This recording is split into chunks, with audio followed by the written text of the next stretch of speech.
Welcome right now. There are billionaires betting billions that you don't have to die. Not in some distant future, but possibly within your lifetime. This isn't science fiction. Labs across the world are rewriting the rules of aging, and what they're discovering is both thrilling and terrifying. By the end of this video, you'll understand why some scientists think the first person to live to 1,000 years old has already been born, and why others think that humanity's worst nightmare. Act 1. The breakthrough in 2023.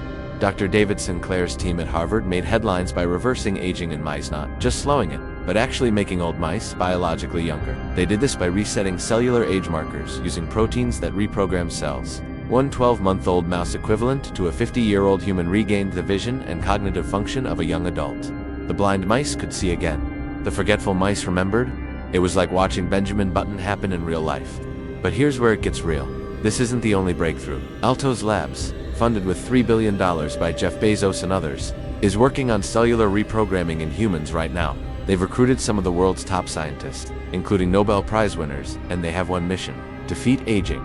Meanwhile, researchers at the SACX Institute successfully reversed aging in middle-aged mice by 57% using gene therapy. The science centers on something called the Yamanaka factors for proteins that can literally turn back your cellular clock. Discovered by Nobel laureate Shinya Yamanaka, these factors can take an adult cell and reprogram it to an embryonic-like state. And in 2024, partial reprogramming was successfully tested in human retinal cells, restoring youthful function without causing cancer. We're not talking about mice anymore. We're talking about human cells responding to a reversal treatment. There's more. Scientists have identified genes in naked mole rats animals that live 10 times longer than regular rat, and almost never get cancer, and they're retrying to insert these genes into human cells. At the Buck Institute for Aging Research, they've extended the lifespan of worms by 500% by manipulating just 2 genetic pathways. 500%.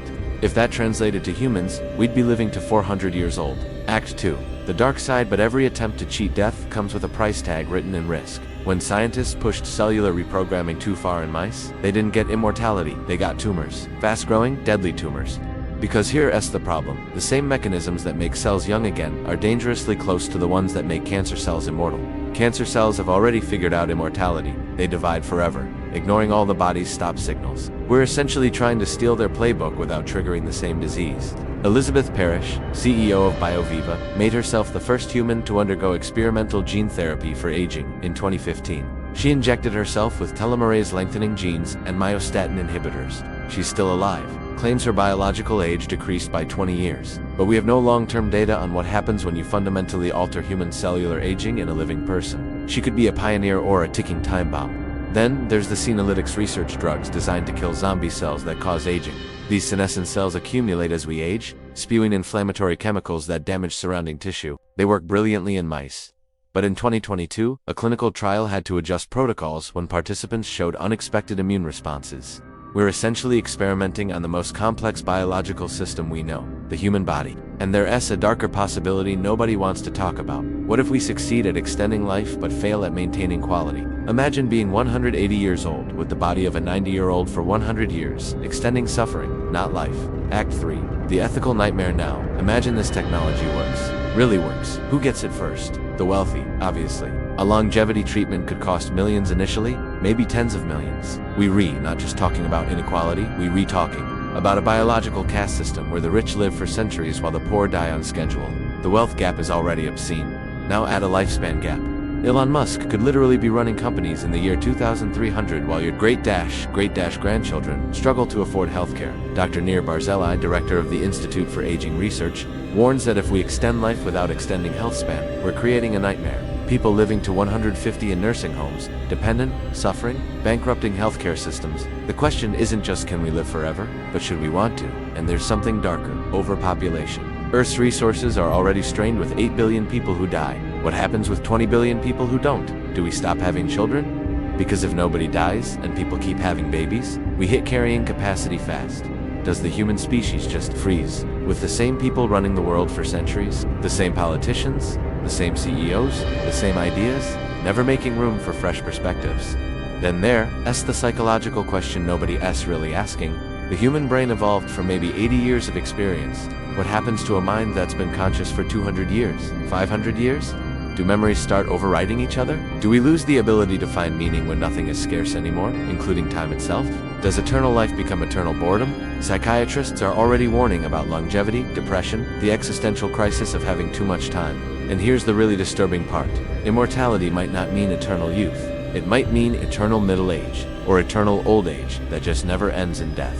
You could be trapped in a failing body, unable to die, for decades or centuries. Open the floodgates for anti-aging treatments to get approved and covered by insurance. The TAME trial targeting aging with metformin is testing whether a cheap diabetes drug can slow human aging. Over 3,000 people, aged 65 to 79, are taking metformin to see if it delays age-related diseases. Results are expected soon, and they could change everything. If a $10 drug can extend human health span, we're entering a new era immediately. Meanwhile, Brian Johnson, the tech millionaire, is spending $2 million yearly on his Don't Die protocol. He takes 111 pills daily, undergoes plasma transfusions, follows an extreme diet, and submits to dozens of medical procedures. His biological age has reportedly decreased from 46 to 37, though critics say the science is still unclear and the lifestyle is completely unsustainable for normal people.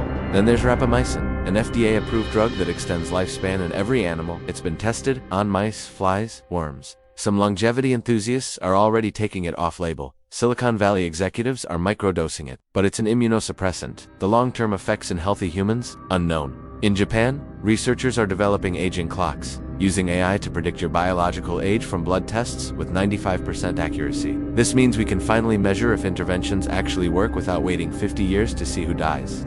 Closing, so here's the uncomfortable truth. Immortality research isn't coming. It's here.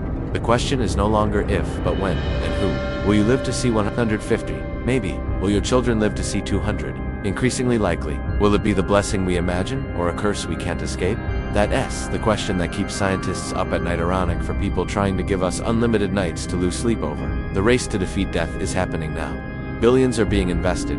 Clinical trials are underway. The technology is advancing faster than our ability to understand its consequences. And whether we're ready or not, whether we've thought through the ethics or not, whether society can handle it or not, we're about to find out if immortality is humanity's greatest achievement or its final mistake. Because here's what nobody's saying. Once we open this door, we can't close it. Once the first person achieves biological immortality, everything changes. Forever. What do you think? Would you take the pill that could make you immortal, knowing all the risks? Knowing it might create a world you don't want to live in? Drop your answer in the comments, because this conversation is just beginning.